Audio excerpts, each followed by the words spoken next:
This is a continuation of the DNA replication podcast, and we're just learning at the bottom here the four key points you need to understand.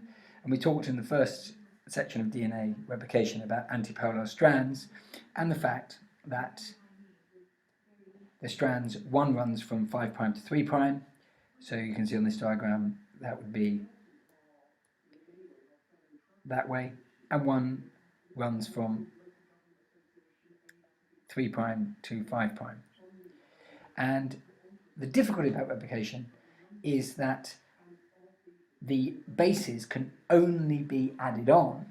The nucleotides, the polynucleotides, can only be formed in the 5' to 3' direction. Okay, and that means that DNA replication has a number of complexities. And so let's look at these in more detail. So 3 and 4 here are one strand, the leading strand, is copied easily and continuously, and the other strand, the lagging strand, is copied in sections, as it cannot be produced in a continuous straight line of replication. And so let's see what we mean here. Well, here we have an unwinding strand of DNA, and what we can see here is that, first of all, an enzyme called helicase, which we can't see here, which I'm going to draw in, helicase, is going to be unwinding this DNA strand, creating a replication fork. And this is where the bases are exposed. And at the end of the last podcast, I talked about the helicase unwinding the DNA. Now we need to look at how these DNA strands are arranged at the moment, and therefore how replication is going to happen. And I'm going to draw and then rub out and draw and rub out, and hopefully we're going to get into a situation where we can understand this. Well, we need to decide, the parent strands here are in blue, and we can see here that we've got strand 1 here and strand 2 here. And we can see that this strand runs from 5' running down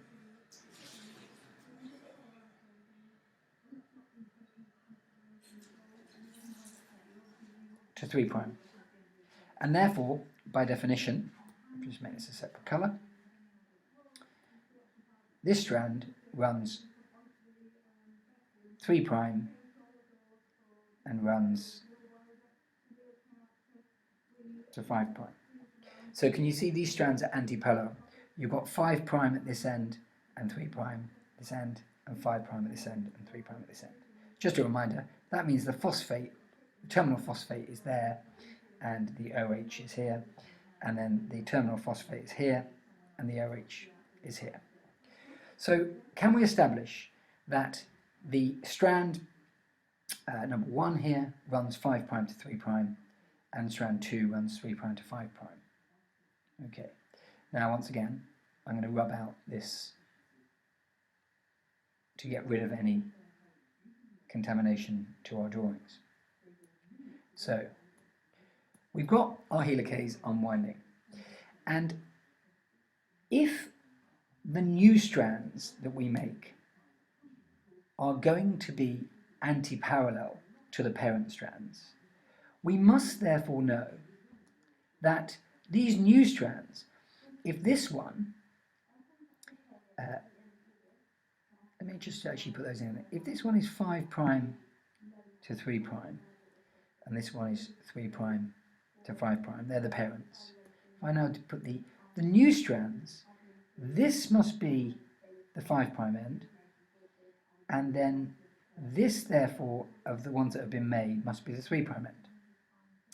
And this on the left hand side must be 3', and this must be 5', because they're being made antiparallel to their template parent strands.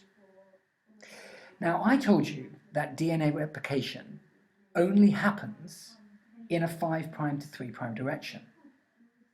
So this strand here is really happy, because the replication as a whole is happening in this direction. You can see that the helicase is unwinding it, and the replication as a whole is happening in this direction. So replication can happen in this strand in the same direction as the replication as a whole is happening. So this strand here, which we call the leading strand, is going to be continuous, which is great.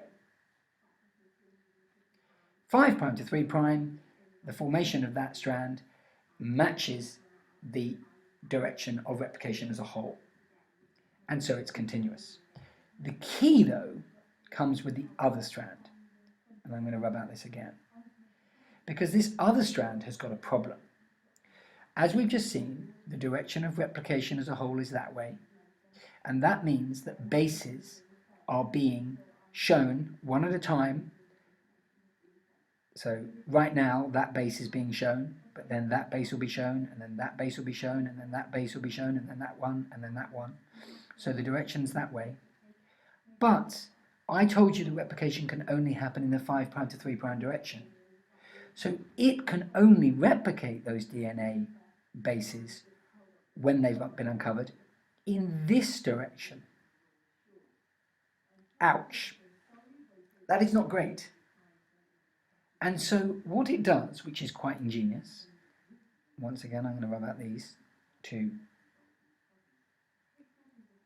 is it jumps ahead of itself as the bases appear and puts a small marker down which tells DNA polymerase that it needs to bind there, which is called an RNA primer. It's a small section of RNA, and then it replicates short fragments in this direction, which then could be bound together. Now, I'm aware that that's complex, so let's just, once again, let's take our time here. We know that this is the 3' end, and this is the 5' end. You can see it ends there at the moment. So we know replication must happen in that direction for this new strand. And so what it needs to do is it needs to create sections called Okasaki fragments, where, as this earlier on, this would have been unwound, and there would have been an RNA primer done there, and then it would have replicated that bit that you can see there, and then the helicase would have wound further on, and it would put another RNA primer here, and then it's going to replicate that section. And then I want you to jump ahead. The RNA primer helicase would have unwound, the RNA primer will be put there, and it will create a new fragment there, and then it will do one there and create a fragment there. And so the overall effect of this is it's making DNA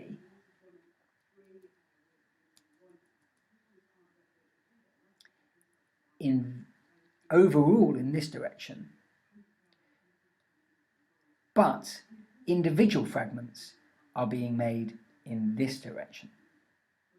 So what do we have to know about this? Well, as I said, they're called Okasaki fragments, and they are made by DNA polymerase, which copies individual fragments of DNA in the 5' to 3' direction, which is the direction it has to do, and then a enzyme called DNA ligase will join the fragments together. So if we were to take them, we're going to have a fragment made like that, and then a fragment made like that, and then a fragment made like that, and then a fragment made like that. And what's going to happen is, these are the Okasaki fragments, and then DNA ligase is going to come in and remove the primers and then join the DNA together, so that in the end we get a beautiful DNA strand which is complementary to the parent strand and is seamlessly now a DNA strand. And the complexity comes, just to reiterate, in the fact that the overall direction of replication, where the helicase is unwinding the double strand, is in the opposite direction than the lagging strand needs to be copied. And so in order to keep the golden rule that all nucleotides must be added in the 5' to 3' direction, the DNA polymerase has to start upstream, come back down, start upstream, come back down, start upstream, come back down. And so we can see here, if I do this in a hard black, start upstream, come down, start upstream, come down, start upstream, come down, start upstream, come down, and then they are joined together by DNA ligase. The end result is that you have a true complementary base paired copy of the parent strand, which at the end of the process is no different to the continuous strand that was made on the leading strand. It requires some work to go through it, and I hope that that has explained how DNA replication happens. If you look at that diagram now, you wouldn't be able to see anything at all, but as I say, I hope that as we've worked through it, you can see how those things unwound, excuse the pun, and hopefully that will lead, excuse the pun, to you understanding the process. It does, though, stem back to these 4 things, because these are at the heart of why DNA replication happens the way it does. Antiparallel strands, replication of the addition of new nucleotides has to happen in the 5' to 3' direction. The leading strand is copied continuously, and the other strand is copied in sections called Okasaki fragments, and they happen as they jump ahead, replicate, jump ahead, replicate, and then are joined together by DNA ligase to form a seamless DNA molecule in the end. The last thing to say is that DNA replication is semi-conservative, and that means that the new strand here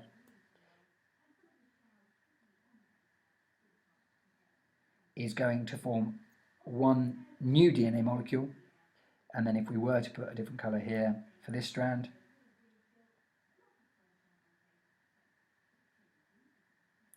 and that would form another DNA molecule. So it has conserved half of the original DNA in one molecule and half of the DNA in the other molecule, and therefore we say it's semi-conservative. Fully conservative is if the new strands had joined up to make their own molecule and the old parent strands had come back together. But the 2 new DNA molecules we have, one of the parent strands is donated to each, and you've got one antiparallel complementary base paired new strand, which forms the new DNA molecules.